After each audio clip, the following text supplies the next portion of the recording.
firman Tuhan yang akan disampaikan pada saat ini. Berikan kami tanah hati yang baik, bukan di pinggir jalan, bukan di bebatuan, bahkan bukan di semak duri Tuhan, tetapi tanah hati yang baik, sehingga firman itu tertanam dalam hati kami dan kami dapat mengerjakannya dalam kehidupan kami. Urapi Pak Pendeta yang akan menyampaikan firman Tuhan, urapi kami semua Tuhan yang ada di tempat ini, urapi dengan kuasa Roh Kudus-Mu Tuhan, nyatakan Tuhan, nyatakan firman itu kepada kami semua.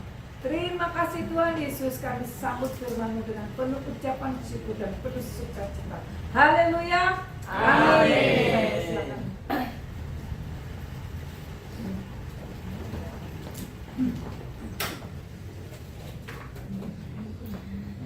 Shalom. Shalom. Shalom. Shalom. Hari ini kita sedang on fire. Semua pada on fire atau? Amin. Amin. Saya benar-benar hari ini saya lagi on fire, teman-teman. Saya jadi kenapa saya bilang begitu, karena ada banyak hal yang Tuhan kerjakan secara pribadi saya. Amin. Hari Jumat yang lalu, hari Jumat kemarin, saya sebenarnya sebelum kita mulai hari Jumat yang kemarin teman saya tiba-tiba dia telepon, sudah lama saya tidak pernah kontak, dan itu tiba-tiba dia telepon saya dan ternyata dia sudah jadi seorang tentara, ya, tentara. Tapi dia telepon saya, dia berkata dia dapat nomor HP saya dari TikTok juga sih, karena dia DM saya dan TikTok, dan dia telepon saya dan dia sedang tugas di Papua, dan dia bilang sama saya begini, bro, saya sudah puasa berapa hari ini dan Tuhan kok ingatkan saya untuk saya cari kamu dan telepon, dan kalau bisa saya mau mendoakan, ya. Saya bilang, waduh, udah lama saya nggak ketemu, tiba-tiba dia kayak gini, ada apa ini gitu. Memang saya sama dia teman udah lama, cuman karena ya memang usianya jauh di bawah saya. Nah, karena kami berteman, jadi dia karena dia juga pengen jadi tentara, jadi dia sekarang jadi tentara di Papua. Dia doakan saya, Bapak Ibu, singkat cerita dia doakan saya. Kami cerita panjang lebar tentang pelayanan. Dia doakan saya dan dia bilang bahwa, Pak Dedi, Tuhan bilang bahwa siapkan bejanamu, karena Tuhan akan memiliki sesuatu yang luar biasa dari kita. Amin. Saya mau bilang kepada Bapak Ibu, kita adalah bejana-bejana Kristus yang siap untuk on fire, siap untuk diisi dan untuk melakukan sesuatu di luar sana. Amin. Jangan kita menjadi orang Kristen yang pasif. Jangan kita menjadi seorang hamba Tuhan. Kita semua adalah hamba Tuhan. Di sini ada yang hamba setan? Tidak ada kan? Tidak ada. Iya, makanya saya bukan hamba Tuhan. Terus hambanya siapa? Kan begitu. Kita semua adalah, mohon maaf, saya bilang kita semua hamba Tuhan. Tanpa status itu, pendeta itu semua ada di organisasi. Status kita adalah hamba Tuhan. Amin. Status kita adalah hamba Tuhan 100%. Kalau masih 99 itu kayaknya pertanyakan lagi, berarti yang sekian persennya masih di setan. Ya, serius. Makanya saya selalu bilang, siapapun saya ketemu kalian itu hamba Tuhan. Amin. Jangan pernah kasih kesempatan iblis untuk mengambil 0%, sekian koma sekian pun jangan kasih kesempatan. Karena itu keuntungan bagi dia. Karena dia selalu mencari keuntungan dalam hidup kita. Nah, hari ini saya kasih tema tentang menjadi saksi Kristus. Kisah Para Rasul 1 ayat yang ke-8. Ya, saya hari ini kayaknya agak lama sedikit kayaknya ya. Apa-apa. Ayat yang ke-8. Saya kemarin nggak sempat buat PowerPoint dan saya buat catatan, Bapak. Saya print sendiri 3 lembar, berarti kita lama kan. Lembar ini, serius ini. Oke. Ini loh. Haleluya. Saya tidak lihat, saya biasanya catat di HP, tapi saya nggak catat, saya nggak sempat catat karena dari kemarin saya melayani orang sampai malam, sampai tadi pagi. Tadi ada orang WA lagi, Pak bisa telepon mau doakan saya. Saya lagi ada pelayanan, jadi nanti sebentar selesai ibadah kita nanti telepon kita doa bareng-bareng. Amin. Jadi saya hari ini saya tadi cepat-cepat print 3 lembar. Segini banyaknya, kira-kira berapa lama ini kira-kira, tapi saya berusaha untuk singkat. Oke? Ya, saya tidak buat PowerPoint. Jadi ayo kita baca bersama-sama dari dari pasal 1 ayat yang ke-8, Kisah Para Rasul 1. Oke, baik, 1, 2, 3. Tetapi kamu akan menerima kuasa kalau Roh Kudus turun ke atas kamu, dan kamu akan menjadi saksiku di Yerusalem dan di seluruh Yudea dan Samaria dan sampai ke ujung bumi. Amin. Amin. Makanya saya bilang, jangan jadi Kristen yang pasif. Siapkan bejanamu untuk hari-hari ini Tuhan isi dan engkau keluar sana di lingkunganmu, di pekerjaanmu, engkau akan menjadi saksi Kristus. Amin. Kita ini adalah hamba Tuhan, makanya kita ini hamba Tuhan. Jangan pernah berkata saya ini bukan siapa-siapa. Ya itu kalau kita berbicara tentang status, kita ini bukan siapa-siapa. Tapi kalau kita berbicara tentang keseluruhan, kita adalah hamba Tuhan karena kita sudah ditebus dari dulu kita hamba setan. Sekarang kita ditebus untuk bawa kepada menjadi hamba Tuhan. Hamba Tuhan itu nggak identik harus dia pelayanan, oke? Tapi semenjak kita tanda tangan kontrak 100% kita tanda tangan kontrak dengan Tuhan bahwa saya mau menghambakan diri saya kepada Kristus. Itulah dimana titik awal untuk kita menjadi saksi. Harusnya seperti itu. Itu harusnya. Tetapi karena kadang-kadang manusia ini, makanya saya bilang bahwa ketika kita percaya kepada Tuhan, awal pertama kali kita berkata saya percaya kepada Tuhan. Makanya saya bilang bahwa ketika kita menjadi orang percaya, jangan pernah meragukan bahwa engkau adalah statusmu adalah hamba Tuhan. Sebagai anak Tuhan juga hamba Tuhan. Harusnya kita itu tadi ini menjadi saksi. Makanya saya bilang gini bahwa hari-hari ini banyak orang kenapa tidak menjadi saksi. 10 hari yang lalu kita merayakan yang namanya Hari Pentakosta. Merayakan bagaimana Tuhan naik ke surga, dia menjanjikan. Oke. Ada penghibur, ada roh yang datang akan memberikan kamu kuasa. Ada roh yang datang untuk mengendalikan hidupmu sehingga engkau tetap berjalan pada status sebagai hamba Tuhan dan sebagai saksi Kristus di tengah-tengah dunia ini. Amin. Jangan bilang, oh saya jadi saksi kalau saya hanya di gereja saja. Ya kalau di gereja semua malaikat tuh, serius. Kalau kita di gereja setan takut. Dia luar biasa, dia angguk-angguk, dia bilang dia arti 2 jempol, bahkan kakinya pun jempol dia. Tapi terkadang kalau di luar dia kelakuanku lebih parah dari saya. Di luar. Setan minder, setan aja minder bisa lihat kelakuan kita sebagai orang percaya. Serius. Makanya kemarin saya layani salah seorang, dia ini sudah kecewa dengan Tuhan. Hanya gara-gara karena dia itu, ya mohon maaf, dia seorang wanita. Dan kemarin saya sama istri saya yang layani, dia kecewa sama Tuhan hanya gara-gara apa? Minta jodoh yang ganteng, yang kaya raya, nggak dikasih sampai hari ini. Dia sampai kecewa dengan Tuhan. Dia bilang, saya nggak pernah mau ke gereja lain, nggak mau. Saya bilang gini, ini orang nggak salah. Sampai istri saya sampai kaget. Istri saya bilang gini, Mbak, nggak salah tak gitu ya? Ya boy, ya kita mikir ukur dengan diri kita seperti apa dulu. Gitu maksudnya. Saya bilang ini orang kayaknya mimpinya terlalu tinggi kayaknya ya. Jadi akhirnya dia kecewa dengan Tuhan, tidak mau ke gereja. Bahkan dia bilang, ngapain saya ke gereja? Ngapain saya percaya Tuhan? Toh saya katanya minta apa saja akan dikabulkan. Iya tahu, itu tahu pasti. Tetapi bukan dengan caranya minta yang ganteng kaya raya. Nah, terus dari mana orang kaya itu yang cariin kamu mungkin status sampai ya kita juga nyadar gitu, serius. Sampai istri saya tuh kaget melongo, cuman melongo dia bilang, Mbak. Kalau mimpi itu jangan terlalu tinggi, kalau jatuh itu sakit. Akhirnya sekarang sakit kan. Jadi akhirnya dia bilang, kok ngomongnya pedas gitu ya? Lah ya memang kenyataannya gitu. Jadi akhirnya dia bilang, sama saja saya konsultasi dengan hamba Tuhan, tapi kok begini? Saya bilang, terserah kamu cari hamba Tuhan lain, terserah kamu. Ada nanti saya emosi itu aja. Jadi akhirnya dia bilang, ya sudah, nggak apa-apa lah gitu katanya. Nggak apa-apa. Saya bilang gini, oke gini saja sekarang. Ayo cinta Tuhan kembali. Dia sudah nggak pelayanan lagi. Dulu dia pelayanan, dia seorang worship leader, Pak. Worship leader. Seorang worship leader. Dan dia sampai dia sekarang dulu dia di Surabaya, sekarang dia di Jakarta. Ya karena itu ke Jakarta ya tujuannya ya cari yang Jakarta tadi. Mungkin di Jakarta kan lebih banyak. Di Jakarta kan banyak memang kayak gitu, tapi kan palsu semua Jakarta itu. Saya tahu bagaimana Jakarta. Saya hidup di Jakarta 4 tahun. Saya tahu bagaimana Jakarta. Oh keren-keren, tapi padahal itu sewaan semua tuh. Iya serius. Iya. Jadi akhirnya saya bilang sama dia, ayo kembali sama Tuhan. Lakukan seperti apa yang dulu kamu lakukan. Kamu seorang worship leader, kamu seorang pelayan Tuhan. Bagaimana kamu menjadi saksi di luar sana. Dan memang dia pekerjaannya bagus.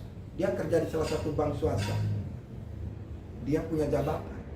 Saya bilang, ya kayaknya juga ketika engkau mau meraih sesuatu yang tinggi pun akan mau cari yang lebih tinggi dari kamu. Jadi jangan berharap untuk mendapatkan yang lebih tinggi dari kami. Terkecuali memang, ya memang itu ya untung-untungan lah. Gitu. Jadi ya gitu. Jadi hari ini mari kita menjadi saksi Bapak Ibu. Ya. Yang kita ini sebagai begini. Menjadi saksi itu adalah panggilan kita. Okay? Amin. Itu panggilan kita sebagai orang percaya. Jangan bilang itu tugas orang sekolah teologi, tugas orang-orang yang sudah tiap hari tugasnya berdoa dan segala macam. Enggak. Tugas kita makanya dikatakan jadi saksi. Matius 28 itu dikatakan bahwa pergilah beritakanlah Injil, jadikanlah semua bangsa murid. Itu berbicara tentang satu pengutusan bagi setiap hamba Tuhan. Kita adalah, makanya kita semua adalah hamba Tuhan. Kalau pendeta itu di organisasi. Dan saya selalu ditanyain ketika saya live di TikTok, kamu pendeta di mana? Mana kartu jabatannya? Saya bilang kartu jabatan saya dipegang bapak saya. Terus dia tanya, loh emangnya bapaknya jadi gembalanya? Iya, bapak saya gembala. Loh gerejanya di mana? Berapa jemaatnya? Oh jemaatnya ribuan bahkan puluhan juta, aku bilang gitu. Terus dia bilang gini, kok bisa? Gerejanya di mana? Saya mau datangin bapakmu. Saya bilang di sorga. Akhirnya ya langsung dia akhirnya dia bilang gitu. Tapi kan kita masih di dunia. Betul, kita masih di dunia. Tapi kan gembala yang agung kan. Bapak punya gembala atau tidak? Iya, punya gembala. Siapa namanya? Dia bilang, oh gembala saya namanya. Oh bukan Tuhan Yesus gembalamu, Tuhan Yesus bukan gembalamu itu. Itu di dunia sekarang. Jadi saya selalu tanyain mana kartu jabatan. Apa sih? Wah, saya bilang gini. Saya bilang, sudah berapa jiwa yang Bapak bawa? Kok Bapak tanya jabatan pendeta? Saya bilang gitu. Dan saya bilang, marilah hari-hari kita jadi saksi. Jadi sekali poin yang pertama adalah begini, bahwa panggilan kita adalah menjadi saksi. Oke? Tadi firman Tuhan kata, ketika Roh Kudus turun ke atas kamu akan menerima kuasa dan menjadi saksi. Pertama, ketika kita menjadi orang Kristen, kita harus memahami dan kita harus menyadari bahwa panggilan kita adalah menjadi saksi. Amin. Amin. Saksi itu tidak harus dia khotbah di mimbar. Sekali lagi, pelayanan juga tidak harus di mimbar. Pelayanan tidak harus di gereja. Pelayanan itu ladang kita dunia Bapak Ibu, di luar sana. Jangan pernah pasang kotak bahwa pelayanan itu hanya di, kalau nggak dikasih jadwal sudah saya nggak mau datang ke gereja. Kenapa banyak orang yang hidupnya tidak menjadi saksi? Karena itu tadi, dia tidak menyadari panggilannya, sehingga dia hidup seenaknya sendiri, semaunya sendiri. Mungkin dia tahu panggilan itu, tetapi dia pikir, ngapain juga saya capek-capek melakukan itu tanpa saya nggak dapat apa-apa kok. Masih hitung-hitungan dengan Tuhan. Panggilan kita adalah menjadi saksi. Amin. Jangan kita bersaksi dulu. Bersaksi itu artinya kita ngomong sesuatu, tapi menjadi saksi. Artinya bahwa hidup ini loh. Makanya firman Tuhan bahwa kita ini suratan terbuka. Yang bisa dibaca oleh semua orang. Makanya dikatakan pergilah, jadilah saksi. Jadi poin pertama adalah panggilan kita sebagai orang percaya hari ini yang ada di sini. Kita adalah saksi dan kita adalah ambasadornya Tuhan. Amin. Jadilah saksi. Lewat tingkah laku kita, tutur kata kita. Kita ngomong firman Tuhan banyak sampai mulut berbusa, tapi kalau tingkah perkataan kita yang keluar dari mulut ini kebun binatang percuma. Serius. Saya pernah menghadiri salah satu ibadah di gereja di Malang ini. Ya jemaatnya nggak terlalu banyak sih, ya ada 150-an. Dan saya kenal, dan saya datang ibadah, dan ya endingnya ketika bapak ini naik, gembala ini naik, khotbah di atas dan naik mimbar, istrinya keluar. Istrinya keluar dan saya selama khotbah nggak balik-balik, dia keluar apakah ada sesuatu, ada keluarga, ada masalah keluarga, atau mungkin ada di rumah ada sesuatu, mungkin dia pulang sebentar, nanti baru dia balik lagi. Selesai khotbah, semua sudah doa berkat, orang sudah salaman, baru dia muncul datang. Saya tuh penasaran, karena saya kenal, saya penasaran. Saya datangi, saya dekatin ibunya. Bu, kenapa sih tadi kok Bapak naik khotbah kok pergi nggak pulang-pulang? Nggak balik-balik. Iya, setelah orang salaman mau pulang baru dia datang. Dia langsung nangis. Saya lihat ada banyak orang, akhirnya saya bilang, Bu, diam dulu, jangan nangis dulu. Saya tanya jawaban, saya butuh jawaban, butuh nangis. Karena saya penasaran. Akhirnya dia tarik suaminya. Dia tarik suaminya datang dan berpikir, hari ini adalah waktunya Tuhan. Saya kasih tahu. Dia khotbah, saya mendingan saya keluar. Saya tanya, kenapa? Saya di rumah diperlakukan seperti binatang. Anak-anak saya diperlakukan seperti yang lebih dari binatang. Minta kopinya terlambat sedikit, dia tentukan waktunya. Kalau lewat dari itu, gelas dipecahin, istrinya digampar. Masakan kurang enak, dia banting dan dia marah-marah dan bahkan dia maki-maki istrinya. Istrinya juga percuma, dia khotbah. Mendingan saya tidak usah dengar. Saya pulang, saya duduk diam, setelah itu saya datang. Nangis istri kita menangis. Gembalanya itu mungkin karena tahu kalau sudah dibuka bobroknya. Dia bilang, jangan ngomong di sini, ini banyak orang. Saya bilang, ini waktunya Tuhan juga bagi Bapak untuk bertobat.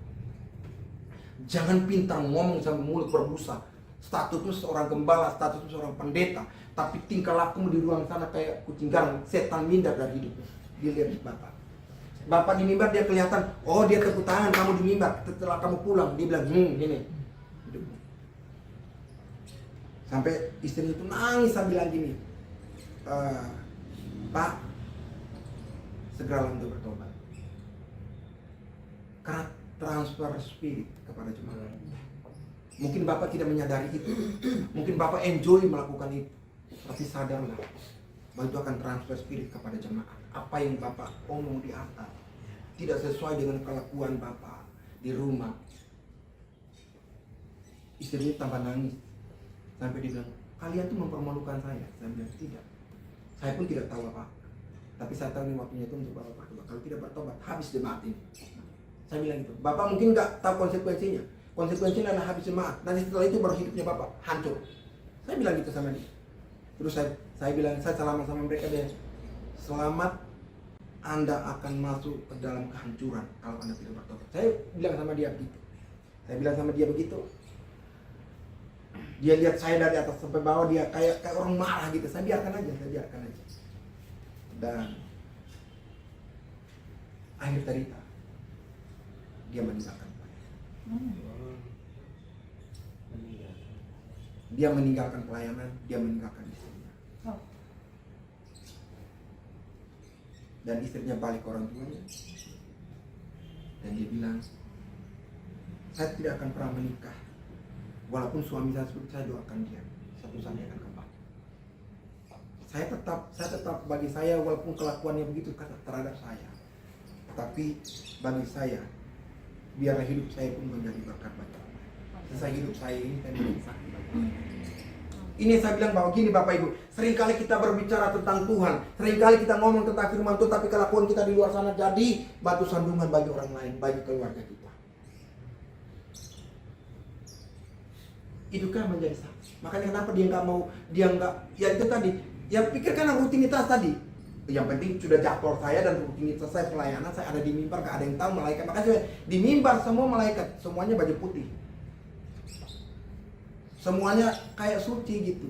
Disentuh sedikit aja, oh enggak apa, senyum, shalom, Tuhan berkati. Coba kalau di luar, setan bilang gini, kamu tadi kan cuma 2 jam di gereja, sekarang waktu saya untuk saya bertemu. Iya, ibadah paling lama kan 2 jam. Nah, pertama, ayo mari hari ini jadi saksi Bapak. Jangan, nggak perlu harus kita hafal firman Tuhan dulu. Ya, nggak perlu. Bukan nggak perlu tapi maksudnya nggak harus tunggu kita harus hafal firman Tuhan dulu, sekolah Alkitab dulu baru kita mau menjadi saksi. Oke? Dari hidup kita, dari gaya bicara kita saja. Sampai anak saya khotbahin saya semalam gara-gara ini. Bukan khotbah dia bilang, "Papa khotbah apa?" Saya kasih flyer, temanya menjadi saksi. Terus ayatnya di mana? Saya kasih tunjuk. Ini catatannya Papa. Dia bilang gitu, catatan Papa. Sini Pak, saya pegang. Dia baca. Oh, menjadi contoh dalam perkataan. Papa ngomongnya kan keras-keras ya. Begitu. Saya bilang, tapi kan saya keras, maksudnya nadanya begitu. Emang dari sononya itu nggak ada, volumenya nggak bisa kecil.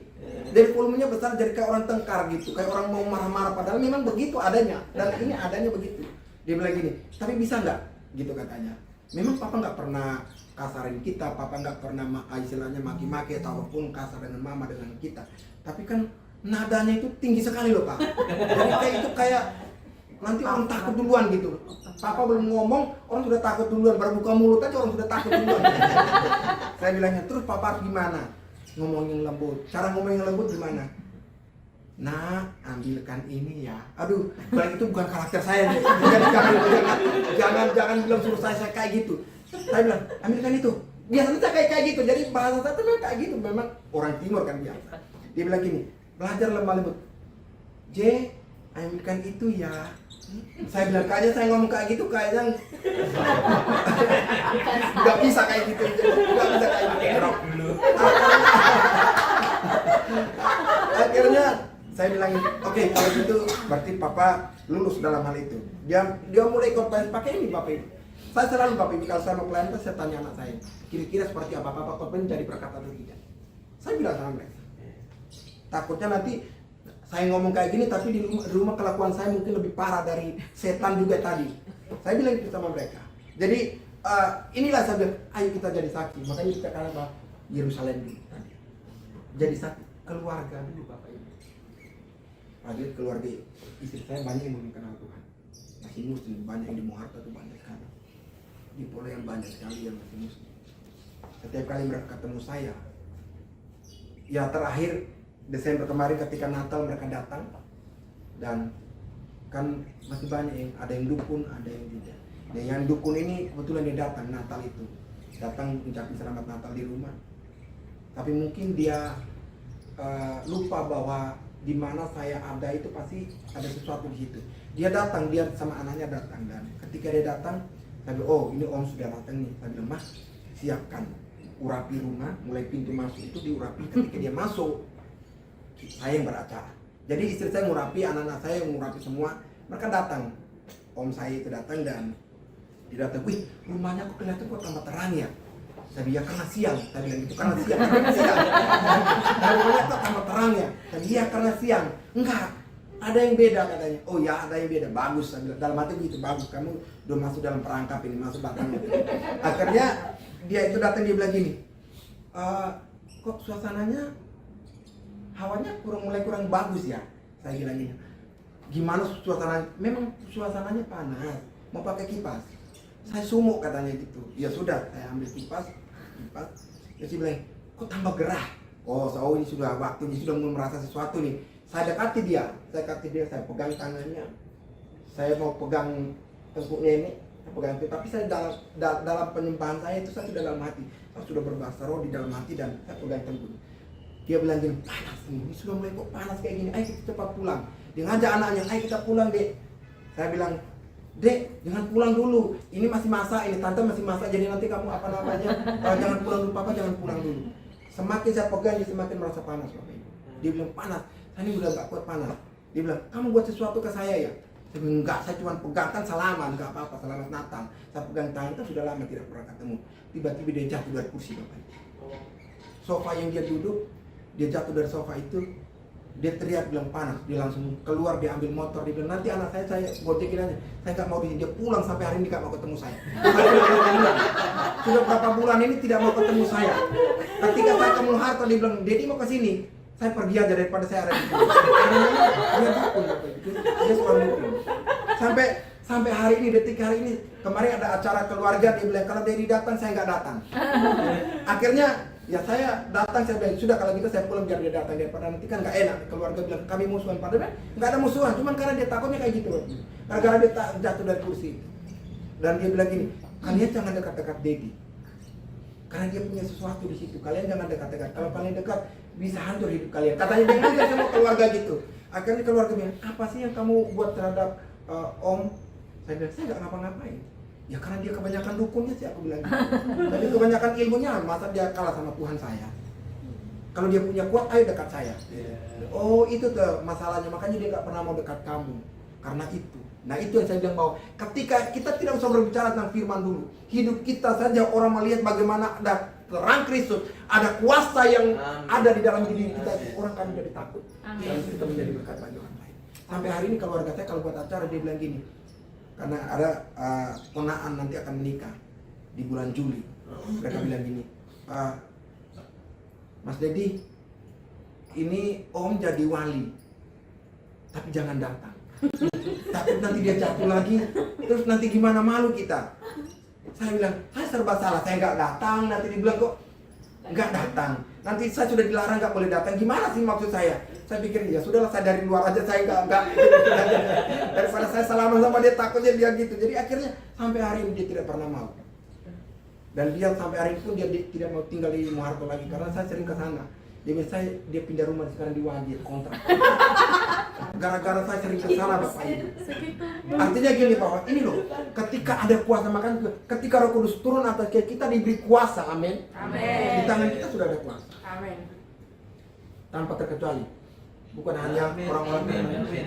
kita semua sudah punya kuasa itu. Amin. Tinggal sama kayak pisau Bapak Ibu. Pisau itu kalau kita sudah pegang, tinggal mau tajam itu bagaimana sih caranya? Kan sudah ada di kita nih. Kita ngasah supaya tajam. Amin. Makanya saya bilang Bapak Ibu sudah ada kuasa dalam diri. Makanya saya paling menantang kalau orang bilang ada dukun di sini. Saya lebih senang ketemu dukun daripada ketemu orang lain. Serius sampai hari ini. Sampai hari ini. Kemarin saya melayani orang dari Solo, orang dari keraton, keturunan dari keraton. Dia diusir karena dia ikut istrinya, karena istrinya bukan orang golongan mereka. Dia tidak setuju juga, akhirnya dia lebih memilih dengan istrinya. Saya layani dia kemarin. Dan aduh, sampai kayaknya badan saya sakit semua datang pelayanan kayak gitu. Jadi saya bilang gini bahwa sampai dia bilang kok beda ya ketika karena dia masuk Katolik, dia ikut Kristen tapi dia masuk Katolik, jadi Katolik. Dia bilang beda ya Romo. Ketika saya datang ngobrol sama Romo, kok Romo bilang gini, kamu tuh kok punya pegangan kayaknya ada sesuatu yang lebih besar gitu. Jadi Romonya itu nggak mau doa kayak doa pelepasan, nggak mau dia bilang gini, saya cari siapa kira-kira bisa, karena dia itu dupa itu bisa bau dupa itu dari badannya dia tuh pingsan sampai berjam-jam itu nggak sadar, dia bangun dia bingung apa yang terjadi dengan dirinya dia, selalu seperti itu, hari-hari tertentu dan jam-jam tertentu. Dan kemarin saya melayani mereka dan mereka boleh mengalami bagaimana Tuhan lepaskan mereka. Saya percaya bahwa ada kuasa yang Tuhan kerjakan. Tuhan sudah kasih dalam diri kita. Mari yang pertama adalah jadilah saksi, karena itu adalah panggilan kita. Mungkin kosong kelihatan, tapi ketika kita berdoa, kita mengatakan sesuatu mulut itu penuh kuasa, akan terjadi sesuatu yang besok. Itulah hari Pentakosta, harusnya seperti itu. Jangan harus ketika mulai setiap kali kita memperingati bahwa kita mau terima Roh Kudus. Kita sudah terima Roh Kudus. Bagaimana? Makanya pisau itu sudah ada di tangan kita. Tinggal bagaimana kita mau menggunakan itu supaya dia tajam. Bagaimana kita memperlakukan supaya dia tajam. Ya satu, hubunganmu dengan Tuhan. Bangun hubunganmu dengan Tuhan. Baca firman Tuhan. Supaya tanpa kita harus hafal firman Tuhan pun kita menjadi saksi. Ada banyak ayat ya sebenarnya, ada ayat-ayatnya di dalam Markus 16 ayat 15. Ini ayat-ayatnya banyak, tapi saya kasih poin-poinnya saja Bapak Ibu. Hari ini harus menjadi saksi karena kita adalah utusan Tuhan. Jadilah saksi hari ini dalam hidupmu yang perkata. Saya bukan orang sempurna juga, tapi kita mau belajar karena sudah ada kuasa itu. Amin. Sampai hari ini. Jadi mari hari-hari ini jadilah saksi. Yang kedua, poin yang kedua. Poin yang kedua adalah kita diberi kuasa. Tadi dikatakan kita menjadi saksi, sekarang kita diberi kuasa. Kuasa itu yang mengendalikan kita, oke? Bukan karena kita. Makanya ketika ada orang melakukan sesuatu, berdoa dan terjadi sesuatu, bukan karena kita, tapi karena kuasa itu yang mengendalikan.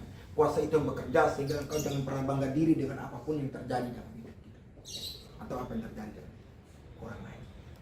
Kuasa itu yang mengendalikan kita. Makanya firman Tuhan katakan kita sudah diberi kuasa. Kamu dikatakan bahwa gini, di dalam kamu akan diberi kuasa. Kamu diberi kuasa untuk melakukan segala perkara yang begitu dahsyat. Tuhan Yesus katakan gini, aku menjanjikan Roh Kudus dan aku melakukan tidak seperti apa yang nanti akan dia datang, dia akan melakukan sesuatu yang lebih besar dari saya. Dan kita pun sama, hal yang sama. Kita akan melakukan hal-hal besar. Kalau itu tadi ada kuasa. Mobil tanpa dinamo, dia tidak bisa berbuat apa-apa. Tidak bisa jalan. Sama. Kuasa itu, kalau kita perintah kuasa itu berbicara tentang dinamo yang menggerakkan, dinamo yang menguasai sehingga terjadilah satu yang luar biasa di situ. Ada sesuatu yang terjadi di situ. Jangan kita mengecilkan diri kita bahwa itu kan orang. Bapak Ibu, kuncinya satu. Tadi saya bilang bahwa bangun hubunganmu dengan Tuhan ini. Jangan pernah main-main, Bapak Ibu. Ketika engkau bangun hubunganmu dengan Tuhan yang begitu dahsyat, percayalah, kamu akan melakukan hal besar karena sudah ada kuasa. Makanya di dalam Lukas pasal 24 ayat yang ke-49, coba dibaca, ini ayat ya, saya baca ayat ini saja. Lukas 24 ayat yang ke-49.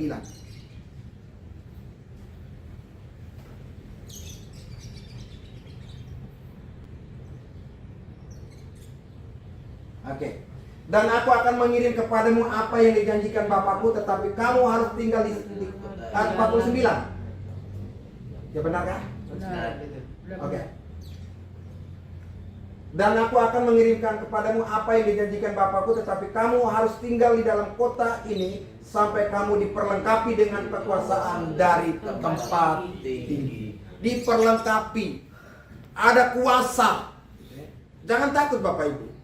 Makanya saya bilang, suruh saya ketemu dengan orang Kristen, mendingan saya lebih ketemu dengan dukun atau orang-orang yang main seperti itu.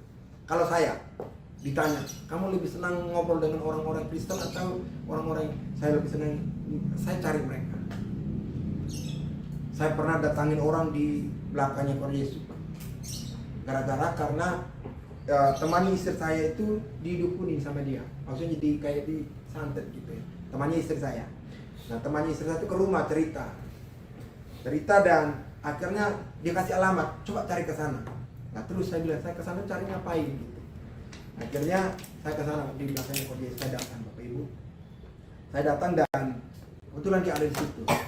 Saya datang nyamar.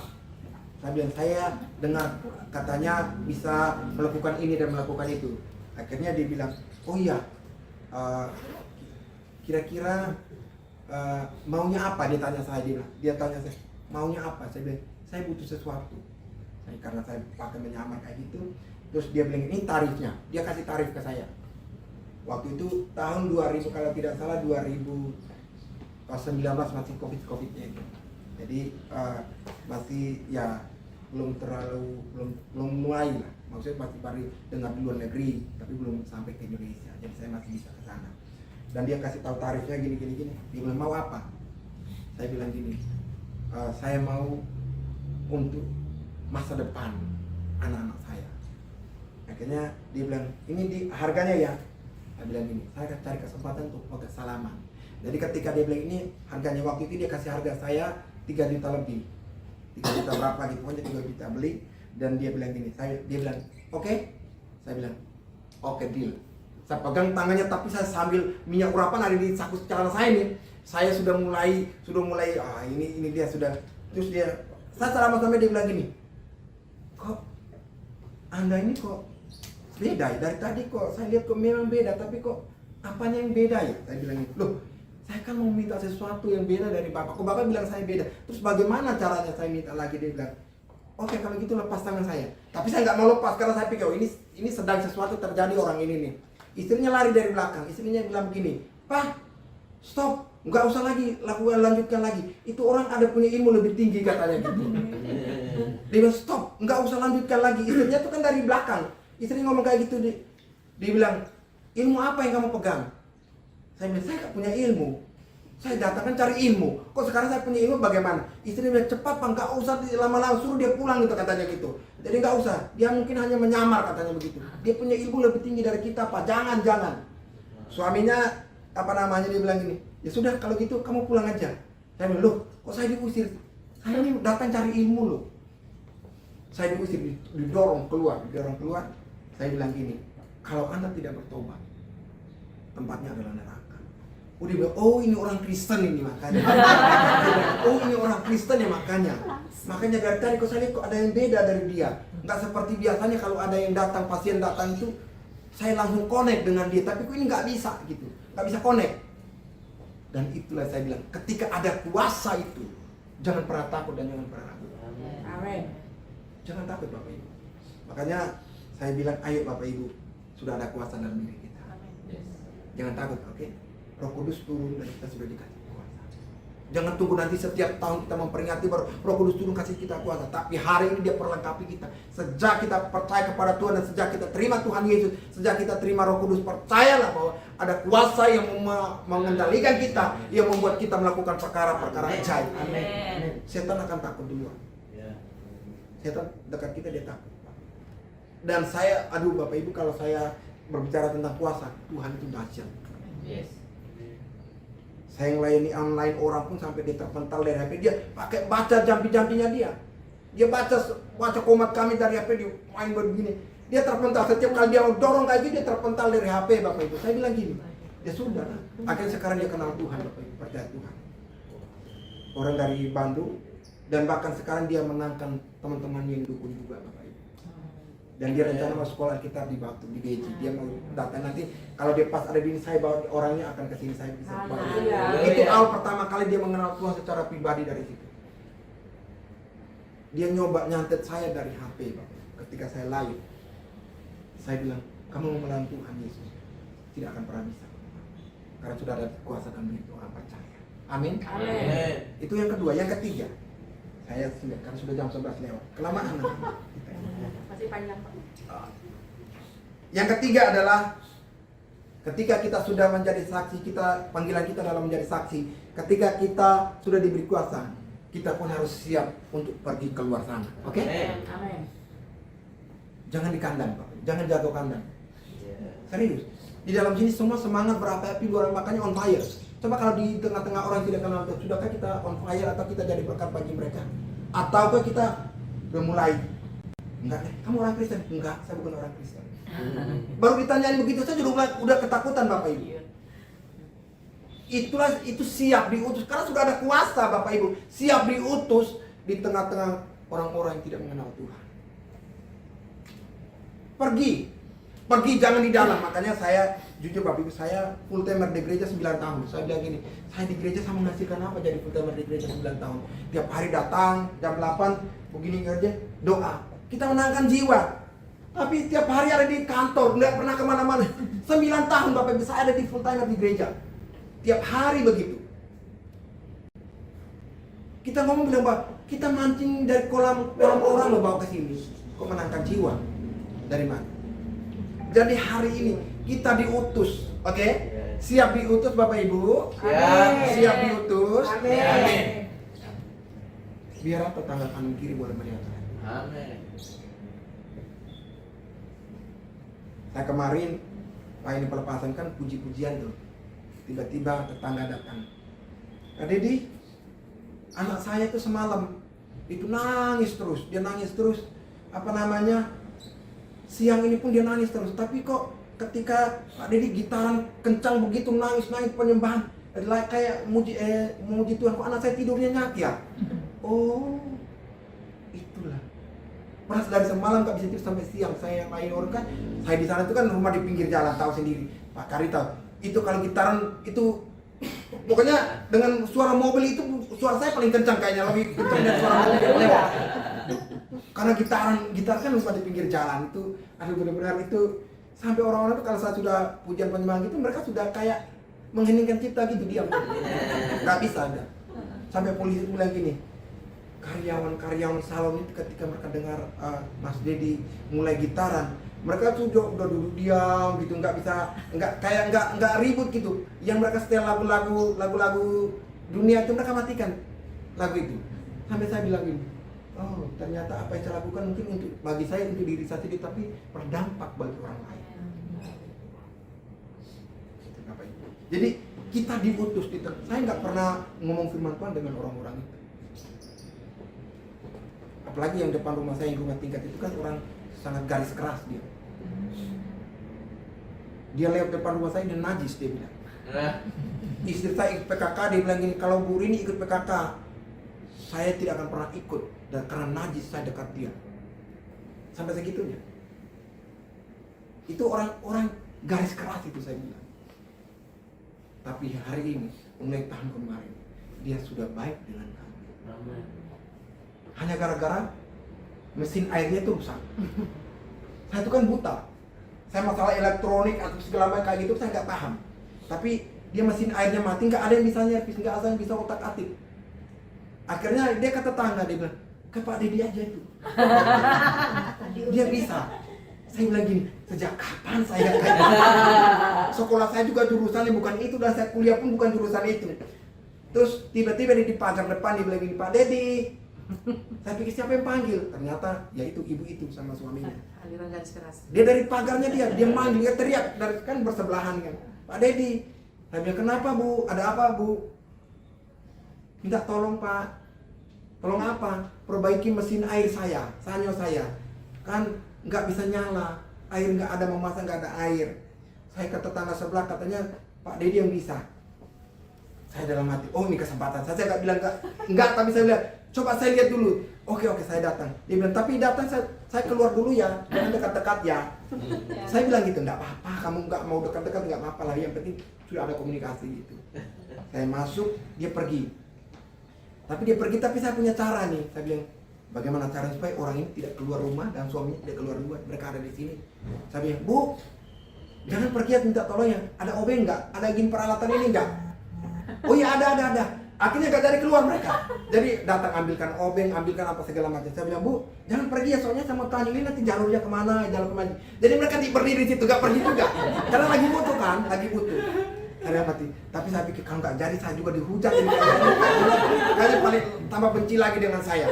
Saya bilang, Tuhan, saya ini gak paham kayak gini-gini. Tolong ini bagaimana caranya gitu. Saya cuma dalam hati berdoa toh. Modal saya kayak nekat, betul nekat saya gitu. Saya dalam hati kayak saya otak-atik, saya lihat semua. Memang kabel-kabelnya banyak kan, ada kabel dia lari ke sana, sini. Saya bilang gini, Tuhan, kira-kira yang mana ya? Saya itu pokoknya otak-atik aja. Saya potong kabel, saya gonta-ganti. Saya tes dulu, saya tes.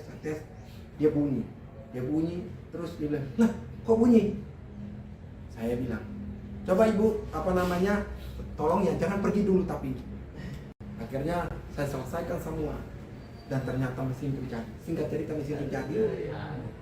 Mereka dulu dan diam di situ, mereka bilang, kok bisa? Saya bilang gini, saya dalam hatiku, aduh orang ini kayak mungkin dia bilang saya tukang sihir, padahal saya enggak bisa. Saya cuma modal, saya cuma dalam nama Yesus, modal saya nekat, betul nekat saya. Tapi jadi Bapak Ibu, dan saya tahu itu maksud Tuhan. Mulai dari hari itu hubungan saya dengan mereka, dia mau salaman Bapak Ibu. Padahal lewat rumah aja dia bilang najis Bapak Ibu. Tapi hari itu dia bilang, terima kasih Pak Didi. Saya sudah dari pagi nggak masak, nggak mandi, hanya gara-gara ini. Tapi hari ini mesinnya jadi. Itu orang garis keras loh Bapak Ibu. Tinggal matanya tok loh itu. Garis keras itu. Pokoknya tinggal matanya kelihatan, semua tertutup lengkap. Tapi dia bisa salaman sama saya.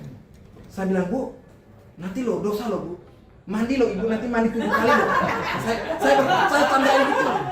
Dia bilang gini, kayaknya saya nggak mandi, nggak perlu lah saya mandi lagi. Pokoknya ya saya percaya mungkin Allah tunjukkan kebaikannya lewat Pak Didi supaya saya juga baik dengan Pak Didi. Dia sendiri jujur bahwa supaya saya baik sama Pak Didi. Saya bilang, iya, itu tujuan Tuhan Bu. Kita nggak boleh musuhan.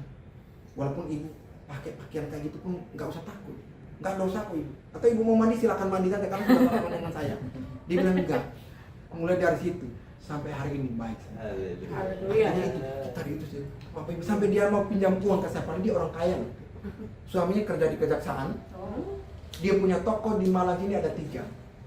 Toko ada di Banyuwangi juga ada. Tapi dia mau pinjam uang ketika anaknya mau nikah. Saya pikir, saya kaget, dia datang, dia bilang, Pak, saya boleh ke rumah. Oh, dengan senang hati. Nggak najis aku kalau datang ke rumah. Usah langsung gitu kan, karena saya orang nggak pernah belum ngomong sindir-sindir tuh nggak bisa saya. salam to the point. Dia bilang, enggak lah, kan saya sudah salaman, kan enggak apa-apa toh. Selama ini kan ibu ketika sudah salaman sama saya enggak apa-apa, enggak sakit kan? Enggak. Ya sudah berarti enggak apa-apa.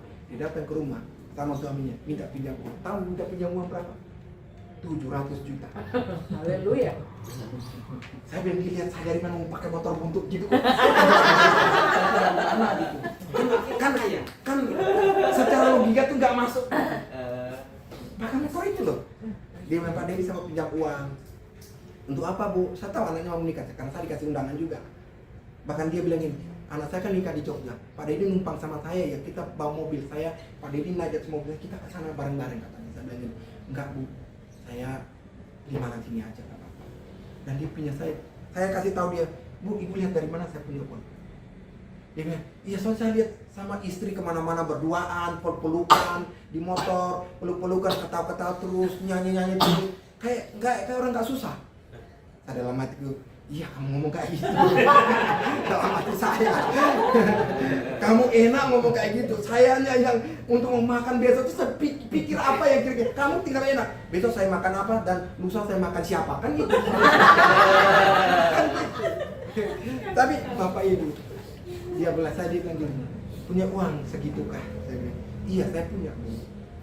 Tapi masalahnya kunci berangkat itu belum ada ke saya, belum dikasih ke saya. Dia bilang, emangnya berangkatnya di mana dan yang pegang kunci itu siapa? Bapak saya yang pegang kunci. Loh, bapaknya di mana? Bapaknya di NTT ya? Saya bilang ini, bapak saya ada, cuma kerja kami kan anaknya banyak. Dia masih ngurusin yang lain. Jadi, dia masih keluar kota, jadi belum bisa. Loh, tolong telepon dia. Saya mulai ambil Alkitab, oh saya sudah tahu ini. Dia langsung, oh saya sudah tahu. Mau injili saya kan? Saya bilang, ibu sudah tahu gitu kok masih nanya. Saya kasih ayat-ayat firman Tuhan, dia duduk diam kok, dia bilang, gimana Bu? Gimana Pak? Ada uang 700 juta? Uang saya ada di sini. Saya kasih tahu dia. Oh, modalnya Pak Dedi itu ya? Saya bilang, iya modal saya cuma ini. Oh ya sudah, kalau dia terima kasih banyak. Ternyata modalnya orang Kristen cuma ini ya? Iya. Kunci kebahagiaan bukan soal uang yang ada. Nanti kalau bapak saya kasih kunci, saya kasih ibu. Berapapun ibu minta. Jadi ya sudah kalau gitu terima kasih banyak. Dia bilang gini, saya belum pernah ketemu orang Kristen segila kayak dia. Dia cerita ke tetangga, dia bilang, saya belum pernah ketemu orang Kristen segila dia. Itu katanya. Makanya saya mencari orang Kristen mendingan dibilang gila gak apa-apa. Gila di dalam Tuhan itu membuat orang lain kita jadi berkat bagi orang lain. Siap diutus untuk jadi berkat. Saya tidak pernah khotbahin orang itu. Setiap kali dia pulang karena suaminya kejaksaan, dia PNS di kejaksaan, di kepala kejaksaan di Banyuwangi. Ketika setiap kali pulang bawa oleh-oleh itu dia bilang ini untuk Pak Dedi. Pak Dedi mau apa? Oleh-oleh apa dari Banyuwangi? Dulu nggak pernah kayak gitu, najis lewat rumah saya dan najis. Sekarang setiap kali dia mau datang ke Malang, mau oleh-oleh apa Pak Dedi? Saya bilang gini, oleh-oleh selamat aja Bu, kalau sampai di Malang selamat, ketemu kita ngobrol nggak apa-apa. Dia bilang, oke. Tapi dibilang oke, tapi pulang pasti datang bawa oleh-oleh dari Banyuwangi. Selalu dibawain oleh-oleh. Apalagi kalau dia ke anaknya di Jogja. Sampai saya bilang gini, Tuhan, ini tuh hidup kita kalau kita menjadi saksi bagi banyak. Kita diutus di tengah-tengah orang yang tidak mengenal Tuhan. Di tempat saya, di lingkungan saya itu, di lingkungan perumahan itu, yang Kristen cuma 3 orang. 2-3 kakak saya dengan hantu itu pun kakak Katolik. Saya bilang sama mereka, karena saya ketua kerohanian, saya membawahi semua kerohanian. Saya bilang, kamu rokokan bertobat. Kalau aku tuh purpar gini Bapak Ibu, kereta api jalan terus nggak pernah berhenti. Sampai saya bilang gini, kamu tuh jadi berkat untuk yang lain dong. Kamu ngomong Tuhan saya luar biasa, tapi kamu sendiri rokokan di depan orang. Orang bilang jangan rokokan, nggak enak. Kamu nancap terus. Orang kata orang Cina, ya sama. Ya mohon maaf ya. Dia tuh, aduh. Orang dia sering sampai karena dia punya usaha dari dia bilang gini, saya beli pakai duit saya. Iya betul, saya tahu beli pakai duitmu, saya tahu. Tetapi kan coba dipikir, kamu bakar duit itu.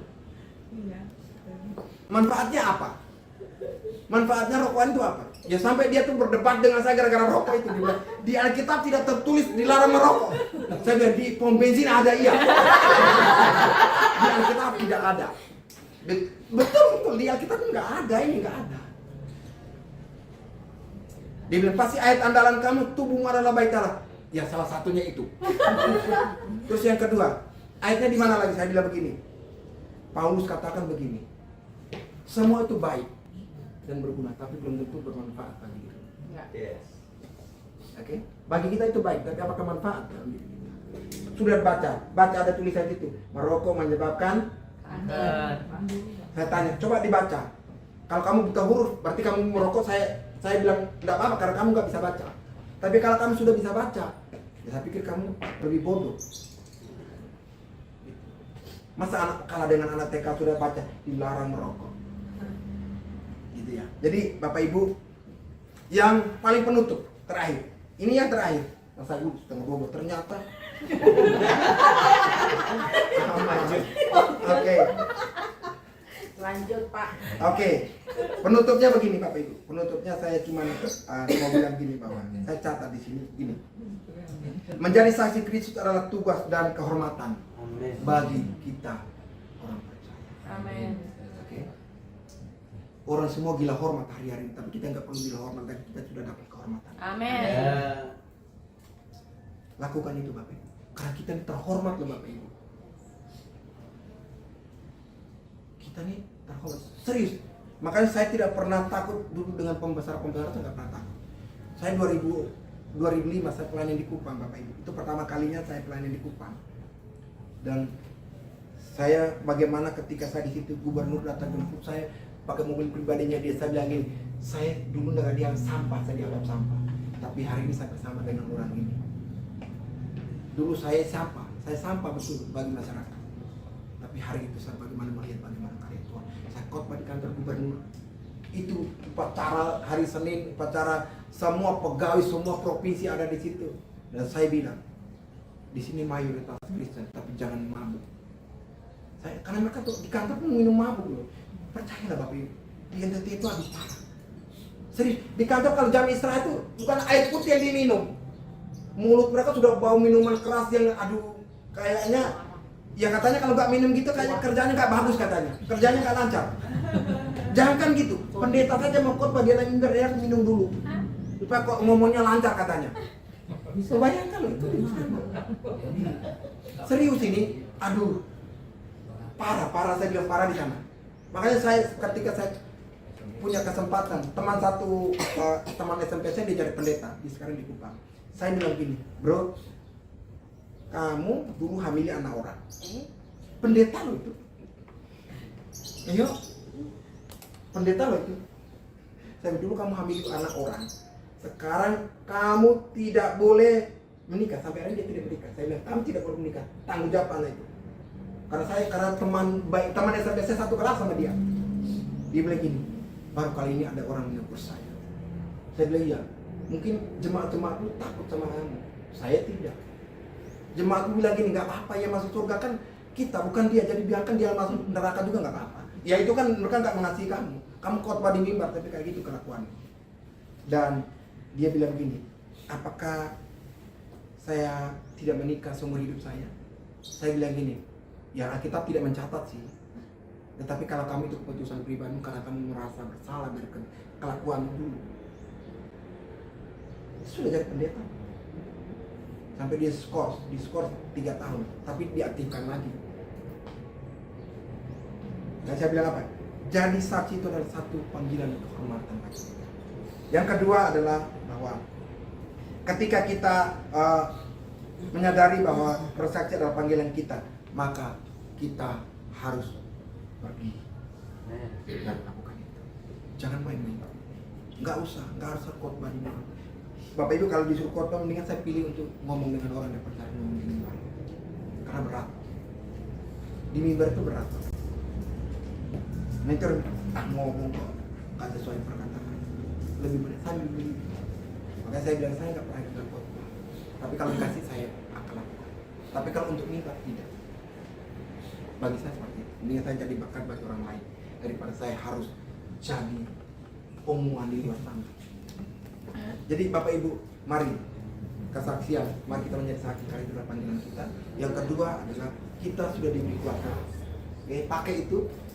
Dan yang ketiga yang terakhir adalah bagaimana kita siap untuk menjadi berkat. Orang di luar sana, percayalah. Orang nggak perlu harus bilang ayat apa yang kamu hafal, ayat itu, tapi bagi hidup. Pemuritan itu adalah bagi hidup, bagi kehidupan kita menjadi saksi. Sampai hari ini saya juga, mohon maaf, saya ini dari 7 bersaudara. Tapi ada apa-apa mereka selalu telepon saya. Mereka bilang, tolong begini. Apa Ibu, ayo mari jadi saksi. Kita sudah diberi kuasa.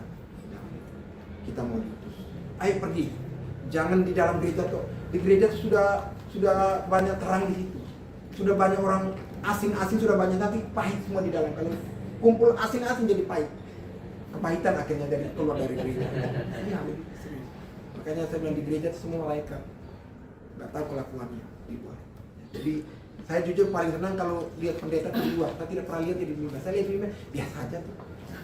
Serius. Bukan mengecilkan atau menganggap berarti, tapi bagi saya semua orang ngomong bisa. Tapi ketika nyatanya di luar sana bagaimana? Itu yang menjadi persoalan. Ada semalam saya mau tidur, ada orang telepon saya. Dia seorang pelayan Tuhan juga. Ada di Kota Malang ini. Dia telepon saya. Dia bilang gini, Mas Edi, saya dulu ke Israel. Saya khotbah di atas bis. Dia kasih videonya ke saya. Ada di WA saya. Dikasih bis, saya khotbah di mimbar, saya khotbah di Israel waktu saya di dalam bis di Gunung Sinai, saya khotbah gitu. Dia kasih videonya. Foto-fotonya ada di sini. Terus saya tanya, terus sekarang posisimu di mana? Dia bilang, iya itu yang saya bersadar. Sekarang tahu, dia jadi muslim. Oh dia pelayanan, aduh dia kirim foto-fotonya ke saya lihat saja. Saya bilang tuh sekarang posisimu di mana? Sekarang dia jadi. Dan dia bilang iya saya ingat kembali foto-foto itu. Saya bukan hanya ingat, bertobat kembali kepada Tuhan. Besok kamu mati loh. Kamu masuk neraka loh. Kamu tahu umurmu sampai berapa? Dia bilang nggak tahu. Ya besok bisa-bisa kamu mati loh, serius. Saya bilang, oh jangan ngancam gitu dong, katanya gitu. Nah iya, kamu kan nggak tahu kapan kamu mati. Dan mendingan sekarang aja terima Tuhan Yesus. Saya doakan dia panggil istrinya. Ma, teman saya mau doakan kita. Istrinya bilang gini, pendeta? Enggak, saya bukan pendeta dan saya bukan siapa-siapa. Tapi saya mau doakan kalian. Saya doakan, terus istrinya bilang gini, kok saya baru ketemu orang seperti ini yang mau pendeta-pendeta nolak kami. Kami ke gereja ini mereka menolak kami. Jadi mendingan kami jadi Islam aja sekali. Karena kami itu. Makanya saya ayo di luar sana banyak orang untuk kita. Amin. Di gereja kelihatan rohani semua. Malah sakit semua sebenarnya orang-orang itu. Di luar tuh mereka nggak apa-apa. Banyak pendeta harian yang fokusnya bagaimana dia berkhotbah di mimbar, tapi dia bagaimana dengan orang-orang yang sakit. Jadi sakit. Makanya bersyukur kita ini ada di sini. Keluar dari tempat ini carilah saksi. Kita bukan troublemaker tapi history maker. Oke, pembuat sejarah. Dan karena ada kuasa. Ya. Oke, itu saja. Mari kita berdoa.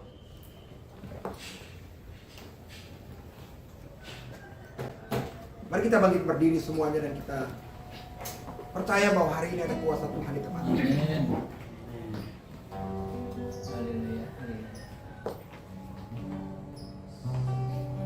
Ada kuasa Roh Kudus di tempat ini. Bukan hanya sekedar hari Pentakosta, pencurahan Roh Kudus itu ada kuasa itu. Tidak. Tapi hari ini ada kuasa yang dahsyat di tempat ini. Ada kuasa yang dahsyat hari ini untuk melakukan sesuatu dalam hidupmu hari ini.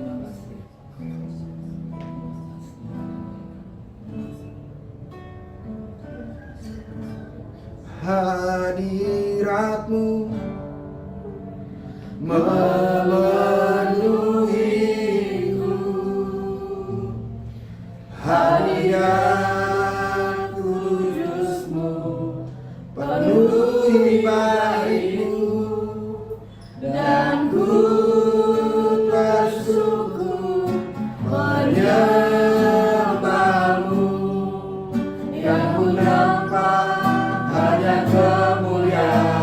Hadirat-Mu Tuhan. Hadirat-Mu memenuhiku. Hadirat-Mu Tuhan memenuhi kami pagi hari siang hari.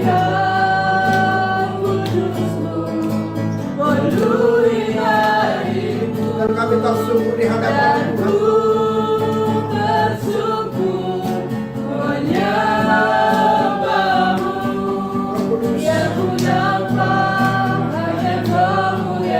Hadirat-Mu Tuhan.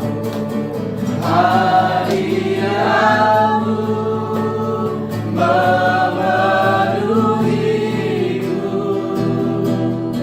Hadirat kudus-Mu memenuhi hariku. Hadirat Tuhan bangsa kita pada siang hari ini. Hadirat Allah. Hadirat Tuhan untuk bekerja pada hari ini Tuhan.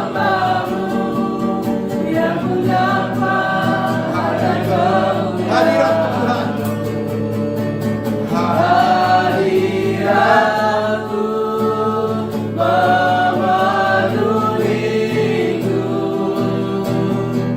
Hadirat kudus-Mu memenuhi hariku.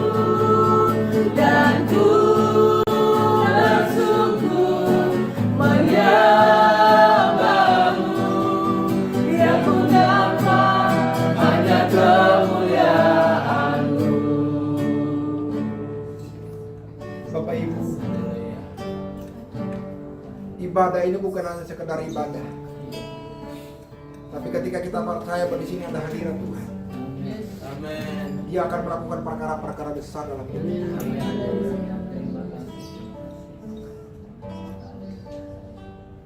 Ada hadirat Tuhan di tempat ini Bapak Ibu. Dan hari ini akan melakukan sesuatu dalam hidup.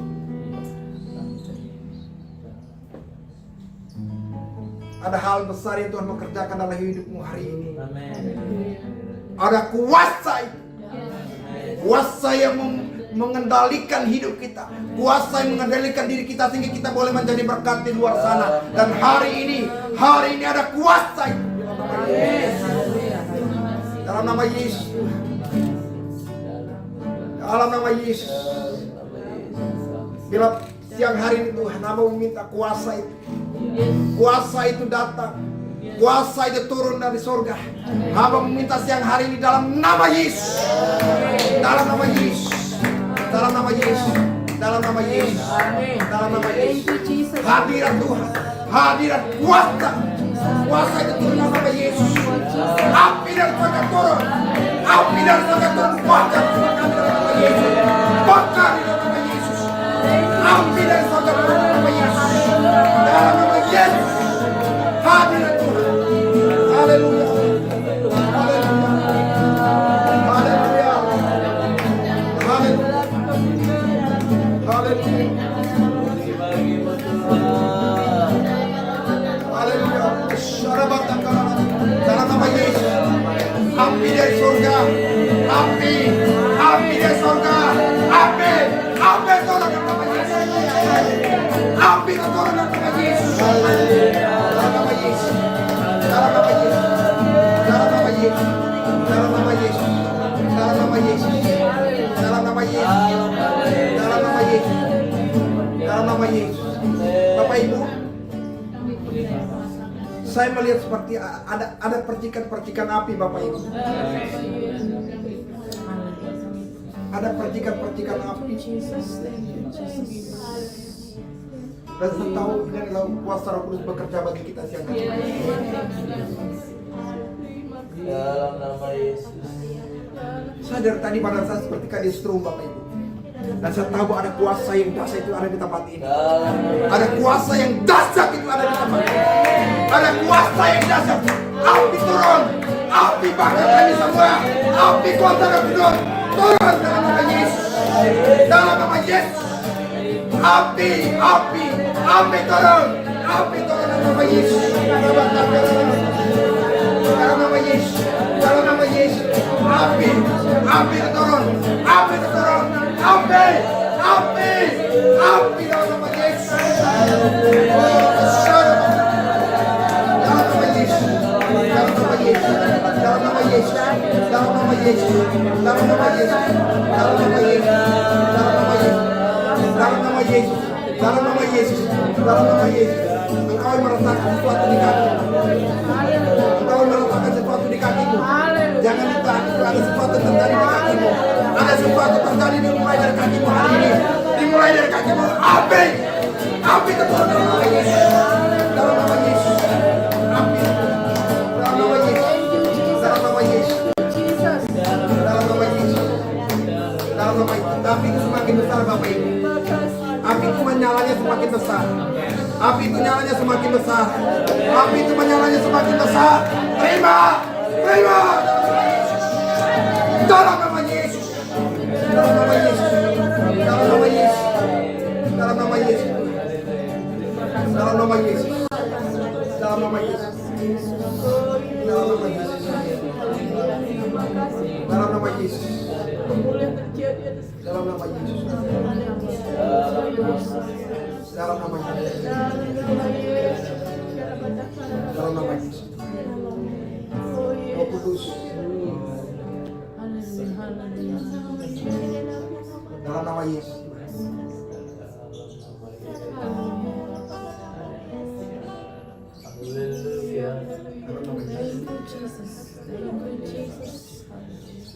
Ibu yang real tadi, Tuhan katakan,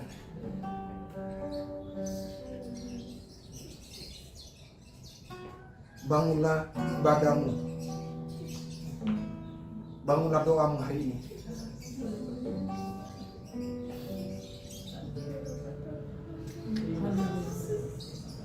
Engkau selalu mengatakan engkau sibuk dan sibuk, tapi hari ini Tuhan katakan bangun hubungan dengan Tuhan. Ibu, saya mau berdoakan engkau. Boleh ibu maju?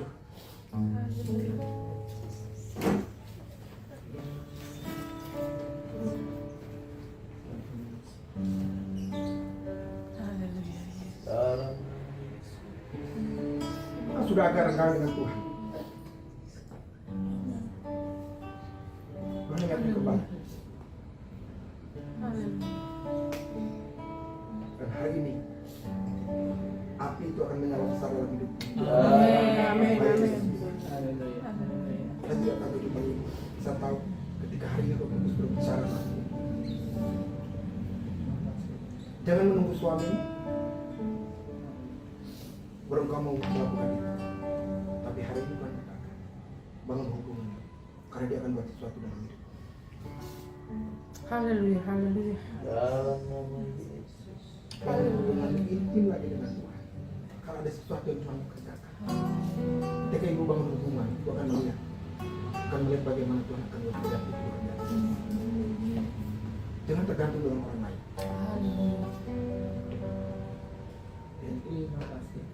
Dalam nama Yesus. Dalam nama Yesus. Roh Kudus. Jadilah sesuai kehendak Bapa. Jadilah sesuai kehendak Bapa. Api Bertatalah Tuhan. dan biar kuasa dari sorga siang hari ini dengan otoritas dari sorga, dengan kuasa dari sorga, dengan kuasa dari Roh Kudus, saya berkata hari ini api yang sudah mulai padam itu, api yang sudah mulai padam itu hari ini, api dari sorga turun mengalir dalam nama Yesus, dalam nama Yesus. Maka kembali, maka api Roh Kudus, api Roh Kudus, dalam nama Yesus. Api, bakar di dalam nama Yesus, bakar rohnya, dalam nama Yesus. Api Roh Kudus, dalam nama Yesus, dalam nama Yesus, dalam nama Yesus, dalam nama Yesus, dalam nama Yesus. Terima api itu dan hubunganmu akan luar biasa di dalam Tuhan. Engkau akan melihat bagaimana kuasa itu bekerja dalam hidupmu. Engkau akan melihat bagaimana karya Tuhan bekerja dalam hidupmu, terutama dalam keluargamu. Kembali lagi, bangun hubungan dan hari ini kembali. Terima kasih Tuhan. Amin. Ya. kembali sama Tuhan. Yang baik Bapak Ibu, kita berdoa dulu. Bapa, di dalam nama Tuhan Yesus Kristus, kami bersyukur Tuhan siang hari ini bahwa api itu kami sudah terima. Amin. Dan kami akan pergi, Ya. kami boleh menjadi saksi, kami boleh menjadi berkat dan biar nama Tuhan dipermuliakan. Kami percaya pengurapan Tuhan sudah ada bagi kami, dan kami akan pergi melakukan perkara-perkara ajaib di luar sana yang Tuhan utus kami. Terima kasih Bapa, terima kasih Roh Kudus, dalam nama Tuhan Yesus Kristus kami bersyukur. Haleluya. Amin.